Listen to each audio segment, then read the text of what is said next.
کا دعا وہ ہونی ہے، پھر ظہر کی نماز ادا کی جائے گی، اس سے پہلے آپ حضرات یہاں سے نہ جائیں۔ میں بہت ادب کے ساتھ درخواست کرتا ہوں حضرت مولانا مفتی محمد سلمان صاحب منصور پوری دامت برکاتہم سے کہ تشریف لائیں اور اپنے کلمات عالیہ سے اس مجمع کو مستفیض فرمائیں۔ اللہ اکبر، زندہ باد۔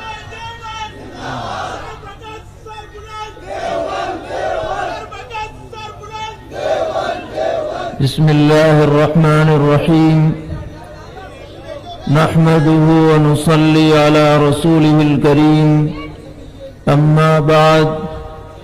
فاعوذ باللہ من الشیطان الرجیم، بسم اللہ الرحمن الرحیم،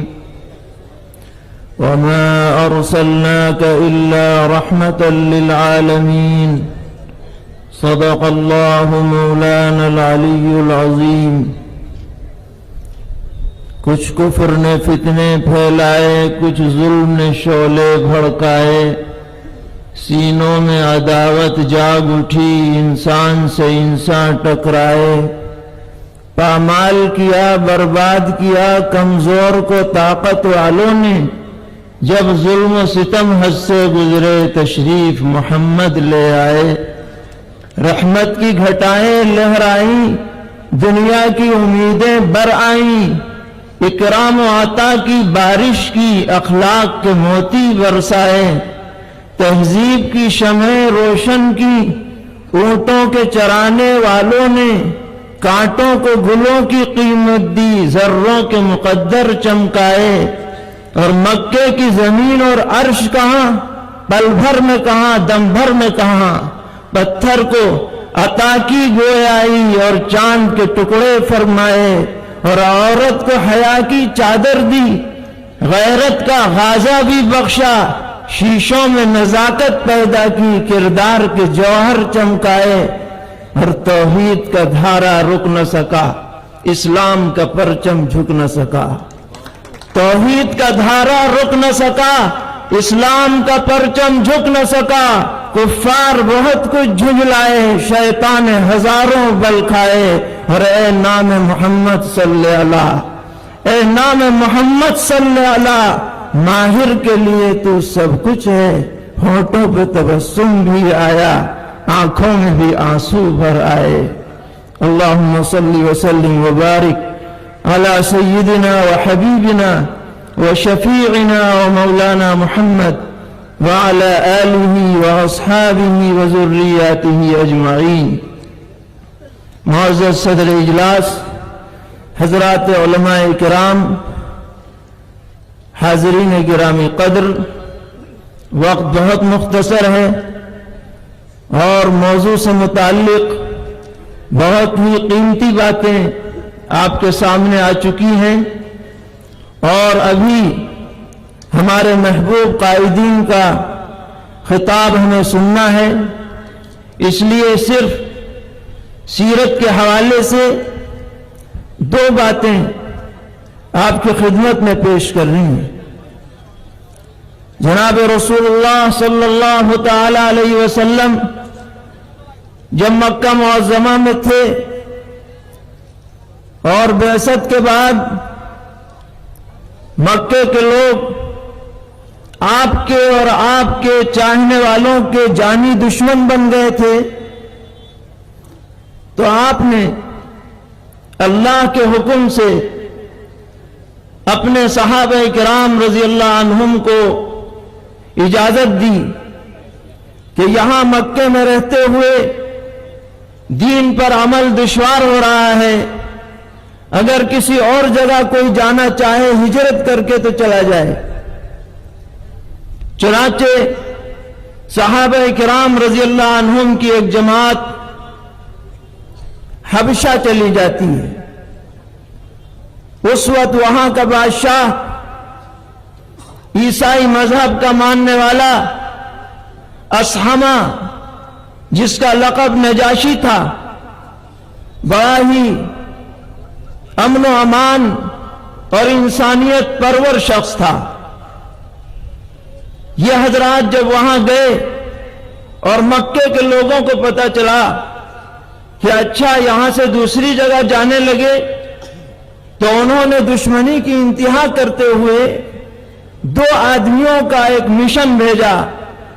کہ جا کر نجاشی کو سمجھائیں کہ یہ لوگ آپ کے ہاں غلط قسم کے آ گئے ہیں، انہیں اپنے ملک میں نہ رہنے دیں۔ یہ دشمنی کی انتہا ہے کہ نہ مکے میں امن سے رہے، نہ دنیا میں کہیں اور بھی امن سے رہے۔ یہ دونوں لوگ تحفے تحائف لے کر نجاشی کے دربار میں پہنچے۔ نجاشی انصاف پرور آدمی تھا، اس نے کہا تمہارے اکیلے کے کہنے کی وجہ سے میں اپنے ہاں آنے والوں کو نکال دوں، یہ نہیں ہو سکتا، پہلے ان سے تحقیق کی جائے گی کیا وجہ ہے، کیوں وہ لوگ آئے۔ چنانچہ انہوں نے مسلمانوں کے پاس پیغام بھیجا کہ آ کر گفتگو کریں۔ مسلمانوں میں سیدنا حضرت جعفر طیار رضی اللہ تعالی عنہ بھی تھے، سب نے ان کو اپنا نمائندہ بنایا کہ تم جا کر بادشاہ کے سامنے گفتگو کرو۔ چنانچہ وہ آئے، گفتگو شروع ہوئی۔ حضرت جعفر طیار رضی اللہ عنہ نے پہلی بات یہ کہی کہ آپ ان لوگوں سے 3 سوالات کیجئے۔ پہلا سوال یہ ہے کہ کیا ہم لوگ غلام ہیں یا آزاد؟ اگر ہم غلام ہیں اور اپنے آقا کی مرضی کے بغیر آ گئے ہیں تو مجرم ہیں، اور اگر ہم آزاد ہیں تو ہماری مرضی ہے، کہیں بھی جائیں، ان سے پوچھئے۔ پوچھا گیا، کہا کہ نہیں غلام تو نہیں ہے۔ دوسرا جواب ان سے یہ لیجئے کہ کیا ہم نے کسی کا قتل کیا ہے جو ہم بھاگ کر کے آ گئے؟ پوچھا گیا، جواب ملا کہ نہیں، انہوں نے قتل بھی نہیں کیا۔ تیسرا ان سے جواب یہ لیجئے کہ کیا ہم نے کسی کا مال چرایا ہے، چرا کر آ گئے، کہ ہم چور ہیں؟ جواب ملا کہ نہیں، چور بھی نہیں ہے۔ تو پھر کیا بات ہے، تم انہیں کیوں یہاں سے نکلوانا چاہتے ہو؟ تو انہوں نے کہا کہ بات یہ ہے کہ یہ ہمارے مذہب کو چھوڑ کر دوسرا مذہب انہوں نے اختیار کر لیا، بددین ہو گئے، اس لیے ہم انہیں واپس کرانا چاہتے ہیں۔ تو حضرت جعفر طیار رضی اللہ تعالی عنہ، اللہ تعالیٰ ان کی قبر کو نور سے منور فرمائے، انہوں نے اس زمانے میں اسلام کے جن محاسن کا تذکرہ نجاشی کے دربار میں کیا تھا، قیامت تک وہ سنہرے حروف سے وہ الفاظ لکھے جاتے رہیں گے۔ انہوں نے فرمایا کہ جناب بادشاہ، ہم لوگ اپنے ہاتھوں سے بت بنا کر ان کو پوجا کرتے تھے، ہم لوگ آپس میں ایک دوسرے کے خون کے پیاسے تھے، ہمارے ہاں بے عزتی تھی، بے حیائی تھی، بے غیرتی تھی، ہمارے ہاں جھوٹ تھا، خیانت، اور ہمارے ہاں دنیا کی تمام بدکاریاں پائی جاتی تھیں۔ اللہ تعالیٰ نے ہمارے ہی خاندان میں ایک ایسا نبی مبعوث فرمایا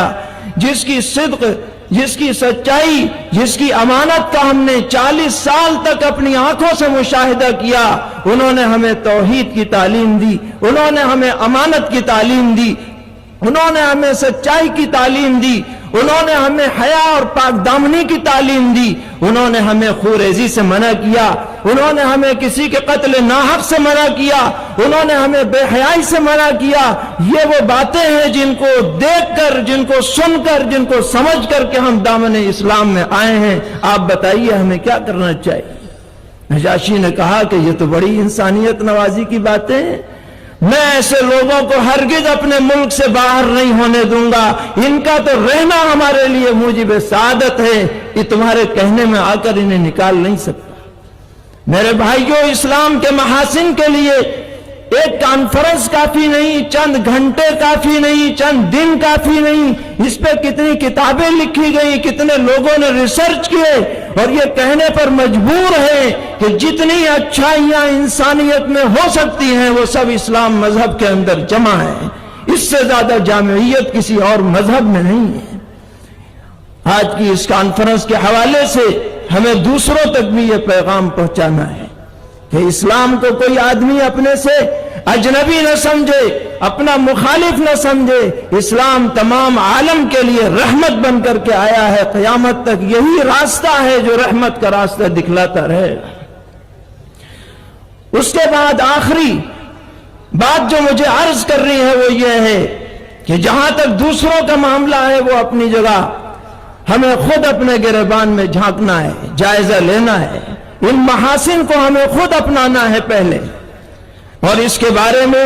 سرور عالم جناب رسول اللہ صلی اللہ تعالی علیہ وسلم نے آخری حج کے موقع پر جہاں بہت ساری ہدایات دی، ایسا کرنا ایسا کرنا، ہر آدمی چاہے کالا ہو گورا ہو، امیر ہو غریب ہو، عربی ہو عجمی ہو، سب برابر ہیں، عورتوں کا خیال رکھو، سود خوری مت کرو، کسی کا ناحق قتل نہ کرو، کسی مسلمان کو کافر مت کہو، یہ سب باتیں بیان کر کے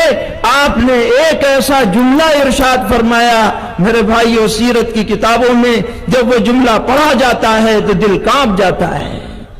آپ نے ارشاد فرمایا، یہ سب ہدایتیں دینے کے بعد یہ کہہ کر کے کہ ہو سکتا ہے کہ اب آئندہ سال تم مجھے اس جگہ نہ دیکھو، میرا دنیا سے جانے کا وقت قریب آ چکا ہے، آپ نے ایک جملہ یہ فرمایا کہ لا تسودوا وجہی، میری امت کے لوگوں قیامت کے دن میرا چہرہ سیاہ مت کرنا۔